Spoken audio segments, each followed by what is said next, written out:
अशोक चव्हाणांचा पक्ष सदस्यत्वाचा राजीनामा, पक्ष राजीनाम्याची पत्र जय महाराष्ट्रच्या हाती।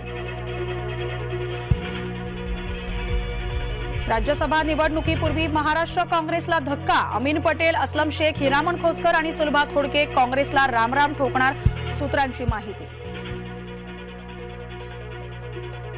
आगे आगे देखो होता है क्या, काँग्रेसमधील अनेक नेते भाजपाच्या संपर्कात, देवेंद्र फडणवीस यांचं सूचक वक्तव्य। मराठा समाजाला ओबीसीमधून आरक्षण द्यावं लागेल, ओबीसी अभ्यासक हरिभाऊ राठोड यांची प्रतिक्रिया। 3 पक्ष एकत्र, आपल्याला मतदारसंघच उरला नाही, पंकजा मुंडेंकडून नाराजी व्यक्त। पंकजा मुंडेंचा पक्षात सन्मान होता आहे आणि राहील, फडणवीसांचं वक्तव्य।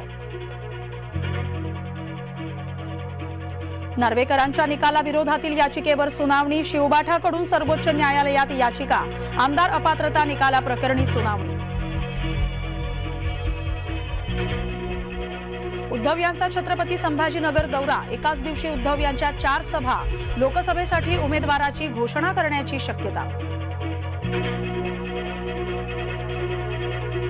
भारतीय मुत्सद्देगिरीला यश, मृत्यूदंडाची शिक्षा सुनावलेल्या 8 माजी नौदल अधिकाऱ्यांची सुटका, 8 पैकी 7 माजी नौदल अधिकारी मायदेशी परतले। बिहारमध्ये नितीश कुमार सरकारची अग्निपरीक्षा, नितीश कुमार सरकारची बहुमत चाचणी, बहुमत चाचणी आधी राजकीय वातावरण तापलं। माजी आमदार वल्लभ बेनके यांचं निधन, आमदार अतुल बेनके यांना पितृशोक, वयाच्या 74व्या वर्षी घेतला अखेरचा श्वास।